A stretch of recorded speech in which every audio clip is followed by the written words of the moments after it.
ಭಾರತದ ಸುಪ್ರಸಿದ್ಧ ಗಾಯಕಿ.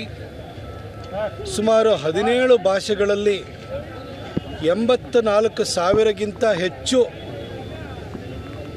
ಗೀತೆಗಳನ್ನು ಹಾಡಿರುವಂತಹ ಎಸ್ ಜಾನಕಿ ಅಮ್ಮ ಅವರು ಮೈಸೂರಿನಲ್ಲಿ ತಮ್ಮ ಕೊನೆ ಉಸಿರಿನೆಳೆದಿದ್ದಾರೆ.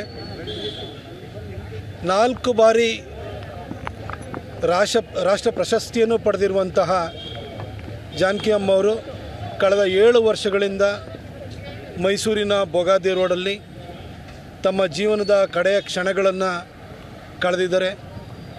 ಅವರು ತಮ್ಮ ಸಂಧ್ಯಾಕಾಲವನ್ನು ಕಳಲಿಕ್ಕೆ ಮೈಸೂರನ್ನು ಆಯ್ಕೆ ಮಾಡಿಕೊಂಡು ಇಲ್ಲೇ ಇದ್ದಿದ್ದು ನಮ್ಮೆಲ್ಲರಿಗೂ ಒಂದು ರೀತಿ ಹೆಮ್ಮೆ. ಆದರೆ ಇವತ್ತು ಅವರು ನಮ್ಮನ್ನು ಅಗಲಿದ್ದಾರೆ.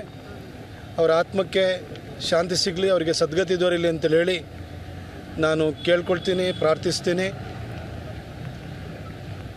ತುಂಬು ಬದುಕನ್ನು ನಡೆಸಿದ್ದಾರೆ. ಆದರೆ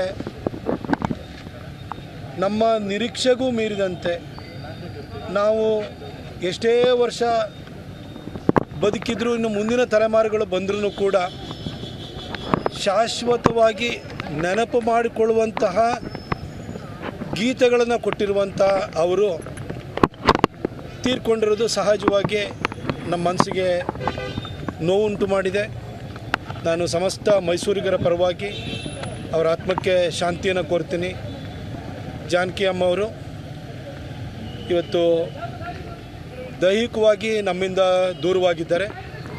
ಆದರೆ ಅವರು ಹಾಡಿರುವಂತಹ ಸುಮಧುರ ಗೀತೆಗಳ ಮುಖಾಂತರವಾಗಿ ಇನ್ನೂ ಎಷ್ಟೋ ಶತಮಾನಗಳು ಬಂದರೂ ಕೂಡ